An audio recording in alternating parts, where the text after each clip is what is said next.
രാജ്യത്തിന് തന്നെ നിരവധി കായിക താരങ്ങളെ സമ്മാനിച്ചിട്ടുള്ള സംസ്ഥാനമാണ് ഹരിയാന. കായിക വിദ്യാഭ്യാസം സ്കൂൾ തലം മുതൽക്കേ ഉറപ്പാക്കുന്ന സംസ്ഥാനം. ഹരിയാനയുടെ കായിക നയം രാജ്യത്തെ തന്നെ ഏറ്റവും മികച്ചതാണ്.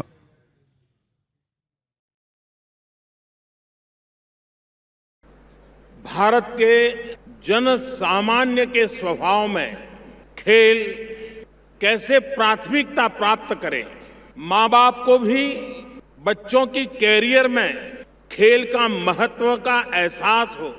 स्कूल में गुरुजनों को स्कूल के इकोसिस्टम में, हमारी एजुकेशनल इकोसिस्टम में खेल यह भी जीवन विकास का एक महत्वपूर्ण पहलू है। ये भाव कैसे दृढ़ीभूत हो, 5-7 कामों में से प्रायोरिटी तय करनी है तो खेल भी प्रायोरिटी लिस्ट में हो। आज हर काम पूरा करने के बाद चलो अब समय बचाएं, थोड़ा खेल ले, उसके बजाय आओ खेले भी खिले भी। इस संकल्प के साथ हम कैसे आगे बढ़ सकते हैं?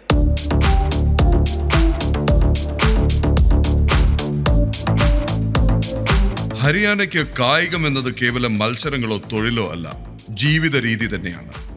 സംസ്ഥാനത്തിനും രാജ്യത്തിനും ഒരുപോലെ അഭിമാനമാകുന്ന കായിക താരങ്ങളെ വാർത്തെടുക്കുന്നതിൽ സൈനി സർക്കാരിന്റെ കായിക നയം കരുത്താകുന്നു. യുവാക്കളുടെ കഴിവുകൾ വർദ്ധിപ്പിക്കുന്നതിനായി സംസ്ഥാനത്ത് 2000 കായിക നഴ്സറികൾ പുതുതായി ആരംഭിച്ചു. 37,000-ലധികം കളിക്കാർക്കാണ് ഈ സ്ഥാപനങ്ങൾ താങ്ങാവുന്നത്. 2004 മുതൽ 2014 വരെ അന്നത്തെ സർക്കാർ 38 കോടി രൂപ മാത്രമാണ് കായിക താരങ്ങൾക്കായി ചെലവഴിച്ചത്. എന്നാൽ ഒന്നാം BJP സർക്കാർ അധികാരത്തിലെത്തിയത് മുതൽ സ്ഥിതി ആകെ മാറി. 2014 മുതൽ 2024 വരെ കായിക താരങ്ങൾക്കായി BJP സർക്കാർ ചെലവഴിച്ചത് 592 കോടി രൂപയാണ്. വിപുലമായ കായിക നയമാണ് സൈനി സർക്കാരിൻ്റേത്. ഒളിമ്പിക്സ്, ലോക championship, Asian games, Commonwealth games തുടങ്ങിയ അന്താരാഷ്ട്ര വേദികളിൽ ഹരിയാനയിൽ നിന്നുള്ള കായിക താരങ്ങൾ ഇന്ന് നേട്ടം കൊയ്യുകയാണ്. കായിക താരങ്ങൾക്ക് അർഹതയുള്ള ബഹുമതിയും ആദരവുമാണ് സൈനി സർക്കാർ നൽകുന്നത്. മികച്ച താരങ്ങളെ വളർത്തിയെടുക്കുന്നതിന് അനുകൂല സാഹചര്യവും സർക്കാർ ഒരുക്കുന്നു. സ്കൂൾ തലം മുതൽക്കേ കായിക വിദ്യാഭ്യാസവും പരിശീലനവും ഉറപ്പാക്കുകയാണ് സർക്കാർ. കായിക വിദ്യാഭ്യാസം എന്നത് സംസ്ഥാനത്തെ എല്ലാ സ്കൂളുകളിലും നിർബന്ധമാണ്. ഇത് ഓരോ വിദ്യാർത്ഥിയുടെയും മാനസിക ശാരീരിക ആരോഗ്യം ഉറപ്പാക്കുന്നു. മികച്ച കായിക പരിശീലന സൗകര്യങ്ങളാണ് സംസ്ഥാനത്ത് നിന്നുള്ളത്. സർക്കാർ സ്കൂളുകളിലെ വിദ്യാർത്ഥികൾക്ക് ഗുണനിലവാരമുള്ള കായിക പരിശീലനം ഉറപ്പാക്കേണ്ടതിന്റെ ആവശ്യകത മനസ്സിലാക്കിയാണ് പുതിയ പദ്ധതികൾ തയ്യാറെടുക്കുന്നത്. കായിക സൗകര്യങ്ങളും ഉപകരണങ്ങളും ഉറപ്പാക്കണമെന്നതും വിദ്യാർത്ഥികൾക്ക് പരിശീലനം ഉറപ്പാക്കണമെന്നതും സർക്കാർ സ്കൂളുകൾക്ക് സൈനി സർക്കാർ നൽകുന്ന നിർദ്ദേശമാണ്. എല്ലാ കായിക താരങ്ങൾക്കും 20 ലക്ഷം രൂപയുടെ മെഡിക്കൽ ഇൻഷുറൻസ് ആണ് സൈനി സർക്കാർ നൽകുന്നത്. കായിക നയത്തിന് കീഴിൽ തൊഴിൽ സുരക്ഷയും പിന്തുണയും ഉറപ്പാക്കുന്നു. കായിക താരങ്ങൾക്കുള്ള തൊഴിൽ സുരക്ഷയ്ക്കായി നടപ്പാക്കിയതാണ് 2021 ഹരിയാന ഉത്കൃഷ്ട് ഖിലാഡി സേവാ നിയമം. കായിക വകുപ്പിൽ 550 തസ്തികകളാണ് പുതുതായി സൃഷ്ടിച്ചത്. 200-ലധികം അത്ലറ്റുകൾക്ക് സർക്കാർ ജോലി നൽകി. ക്ലാസ് 1 മുതൽ 3 വരെയുള്ള സർക്കാർ ജോലികളിൽ കായിക താരങ്ങൾക്ക് റിസർവേഷനുമുണ്ട്. രാജ്യത്തിനായി വിവിധ മത്സരങ്ങളിൽ മെഡൽ നേടിയവർക്ക് ക്യാഷ് അവാർഡ് നൽകി വരുന്നു. ഇതുവരെയായി 298 അത്ലറ്റുകൾക്ക് 593 കോടി രൂപയാണ് സർക്കാർ ഉപഹാരമായി നൽകിയത്. ഗുസ്തി ആയാലും ബോക്സിംഗ് ആയാലും ഹോക്കി ആയാലും ബാസ്കറ്റ്ബോൾ ആയാലും രാജ്യത്തിന് ഹരിയാന എല്ലാ കാലത്തും നൽകുന്നത് മികച്ച കളിക്കാരെയാണ്.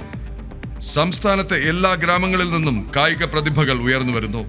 രാജ്യത്തിന്റെ കായിക രംഗത്തിന്റെ ശക്തി കേന്ദ്രമാണ് ഹരിയാന. കായിക സംസ്കാരത്തെ പുനരുജ്ജീവിപ്പിക്കാൻ 2017 മോദി സർക്കാർ ഖേലോ ഇന്ത്യ പദ്ധതി അവതരിപ്പിച്ചു. അനുപാതമായി കായിക അടിസ്ഥാന സൗകര്യങ്ങൾ സംസ്ഥാനത്ത് സൈനി സർക്കാർ വികസിപ്പിക്കുന്നു. കായിക അടിസ്ഥാന സൗകര്യങ്ങൾ വികസിപ്പിക്കാൻ ആഗ്രഹിക്കുന്ന മറ്റു സംസ്ഥാനങ്ങൾക്ക് മാതൃകയാണ് ഇന്നത്തെ ഹരിയാന. ഒളിമ്പിക്സിൽ രാജ്യത്തിനായി 20 വ്യക്തിഗത മെഡലുകളിൽ 12 എണ്ണവും ഹരിയാനയിൽ നിന്നുള്ള താരങ്ങളാണ് നേടിയത് എന്നതുകൂടി ഓർക്കുക. കായിക വികസനത്തിനായുള്ള സൈനി സർക്കാരിന്റെ പ്രതിബദ്ധത മത്സരങ്ങൾ സംഘടിപ്പിക്കുന്നതിൽ മാത്രം ഒതുങ്ങുന്നില്ല. പരിശീലന സൗകര്യങ്ങൾ മെച്ചപ്പെടുത്തുന്നതിനും പ്രത്യേക പരിശീലകരെ നിയമിക്കുന്നതിനും കായിക ആവശ്യങ്ങൾക്കായുള്ള മികച്ച ഉപകരണങ്ങൾ ലഭ്യമാക്കുന്നതിലും സർക്കാർ ശ്രദ്ധ ചെലുത്തുന്നു. ഗുസ്തിയിലും ബോക്സിംഗിലും എന്ന പോലെ കബഡിയിലും ഹരിയാന തിളങ്ങുന്നു. യുവപ്രതിഭകളെ വളർത്തിയെടുക്കുന്നതിൽ ശ്രദ്ധ കേന്ദ്രീകരിച്ചുള്ള കായിക വികസന തന്ത്രമാണ് സർക്കാരിൻ്റേത്. പങ്കാളിത്തത്തിലും പ്രവേശനത്തിലും ലിംഗപരമായ അസമത്വം ഇല്ലാതാക്കാൻ സർക്കാർ ബോധപൂർവം ശ്രദ്ധിക്കുന്നു. ലിംഗസമത്വം വർദ്ധിപ്പിക്കാനും സ്ത്രീ ശാക്തീകരണം ഉറപ്പാക്കാനും സർക്കാരിനാകുന്നു എന്ന് നിസ്സംശയം പറയാം. കുട്ടികളുടെ സമഗ്ര വികസനത്തിന് കായിക വിനോദങ്ങളുടെ ആവശ്യകതയെപ്പറ്റി പൂർണ്ണ ബോധ്യമുണ്ട് സൈനി സർക്കാരിന്.